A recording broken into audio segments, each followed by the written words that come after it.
This is the heartbreaking story of a little girl who was abducted when she was only 12 years old. It took place between 1997 and 2016, and it is guaranteed to go down in history as amongst the most prominent abduction cases since she finally escaped. But before we dig down deep, make sure to like this video, subscribe to the channel, and don't forget to hit the notification bell to get updated whenever a new video is published. Without further ado, let's get straight into it. Rosalind McGinnis was born and raised in Springfield, Missouri, in a home just a few streets from the playground, where she spent her childhood days with her siblings and friends. McGinnis learned violin since she desired to be a violin teacher, and she also aspired to be a veterinarian. In Springfield, Piet also had resided near the McGinnis. Gayla McGinnis, Rosalind's mother, met Piet during distributing brochures as part of an environmental organisation activity. She claimed that Gayla and Piet became instant friends and eventually got married. When Piet began tormenting Rosalind when she was barely 10 years old, her life in Oklahoma swiftly took a wrong turn. Henry Michael Piet, who duped Rosalind, who was 11 at the time, by staging a fake wedding ceremony for them in the back of the van to make it plausible, wedded Rosalind and handed her a ring. The fact that all this illicit union actually occurred months before Rosalind's kidnapping and only a day prior, Piet was engaged to be married to Rosalind's mother, adds to the intrigue. Piet began physically molesting Rosalind when she was 11 years old. He crept into her bedroom and molested her at her Wagona residence. Rosalind's mother had also been molested by Piet at the very same time. Together with her mum, Rosalind ended up discovering a woman's shelter wherein they stayed to re-establish a fresh start after many failed attempts to leave their home. Unfortunately, their fresh anew was cut short when Rosalind was abducted from her primary school in Puto and placed into the back of a van with no possibility of escaping. A person picked up Rosalind from school and sped away in a little grey car, as per records acquired from the Puto Police Department. It was the 31st of January 1997. Rosalind said the person had dyed his hair black and was wearing sunnies to hide his look when Piet picked her up from school. Over the years, Piet changed Rosalind's name several times. Piet brought Rosalind to a hotel suite approximately 2 hours away. Upon landing in Mexico, they remained at a variety of hotels. Naturally, the moment Gayla heard the news, searched for her and proclaimed her disappearance in all forms of media. Child Search Ministries quickly distributed missing person posters with images, ages and dates for Rosalind's disappearance. Rosalind and Piet were not found after weeks of searching. Shortly before Rosalind's 13th birthday, the quest came to an end. Rosalind went into labour to 9 of Piet's offspring. Even during roughly 19 years, she was abducted by her stepfather, and neither one of them knew what their mum went through. Rosalind maintained her abduction and sexual molestation hidden to safeguard her kids from the dreadful reality and truth. She nurtured kids while enduring the same cruelty and agony she experienced. The children only discovered the truth after they had escaped and been rescued. Rosalind gave birth to her first offspring with Piet when she was around 15 years old, a tiny baby boy, born in the back of the vehicle. They were living in a run-down small mobile home with worn floors and no running water at the time. Since Piet spent all that money they earned on drinks and drugs, Rosalind said she was compelled to beg for money and food on the streets for her kids. Rosalind said she tried to run away numerous times, but the danger was considerably more significant when she got caught. Eventually, it didn't bother her anymore since she had grown accustomed to it. She even said that Piet used a gun, baseball bat, wooden boards and liquor bottles to strike her.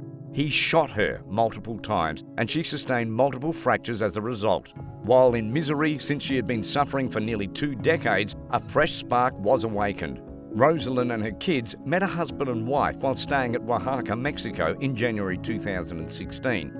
15 years after being abducted from an Oklahoma high school. Lisa seems to have been a US citizen, while Ian was a British citizen. Rosalind's name was Stephanie at the time, and Piet's name was Bill. Rosalind and Lisa met face to face at the local grocery store. According to Lisa, they went to the front of the line right next to Lisa and Ian. They had 2 large grocery baskets. One of them had been stuffed with a stockpile of meat, which the kids subsequently revealed to Lisa was just for Piet. They couldn't pay at the register at the time. They needed money, so Ian and Lisa helped them out. Rosalind's children, Lisa noted, seldom put on their footwear and were challenging to communicate with. They really do not want to say anything to Lisa until the kids have a clear grasp of her and her husband better. They certainly know that chatting to outsiders is against the family rules. Piet appears to be purposely moving further away by relocating her family to a remote, isolated community in Oaxaca Hills when Lisa and Ian established friendship with Rosalind and her children. Lisa and Ian maintained contact until they finally paid a visit to the McGuinness family and made them uncomfortable. Children were hanging from the balcony when they arrived at the car. Rosalind was gloomy and Lisa understood how far away they reside. They're on their own, and that's when Lisa's perspective shifted. Something is definitely wrong, she said at that point. Something was wrong with the circumstances, therefore they had to aid them. After checking Piet's absence, Lisa contacted Rosalind and informed her that if there was something wrong, they would assist in sending her spouse to jail and treatment for alcohol and drug users. Piet returned home at that point and they ended the call. And that was the only thing she ever said. After a few weeks, while Piet was incapacitated from a hangover, Rosalind had the kids bundled some things and placed them into a backpack. They left the area. Rosalind and her 8 children had departed and immigrated to the United States by that time, so she hopped in a taxi to look for Lisa and Ian. However, the couple had relocated, but miracles do happen when you need it at most. Rosalind and Ian happened to pass one another while he was walking his dog. The family is accommodated in Lisa and Ian's residence. Rosalind McGuinness gradually proceeded to tell Lisa about her ordeal.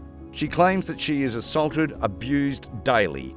Rosalind also related that her identity really wasn't Stephanie and that Piet's identity really wasn't Bill. Rosalind McGuinness was her real name. When Lisa typed Rosalind McGuinness's name into Google on her computer, she was surprised to see a poster of missing individuals and Rosalind appeared. She had been preparing for this moment and she was left speechless. Lisa was the first person she had ever known to realize that there was something wrong and to do something about it. And with that, Rosalind is grateful.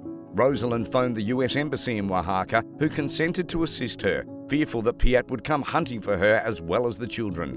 After several days, McGuinness and her kids joined a fruit truck and travelled for miles to the US Embassy.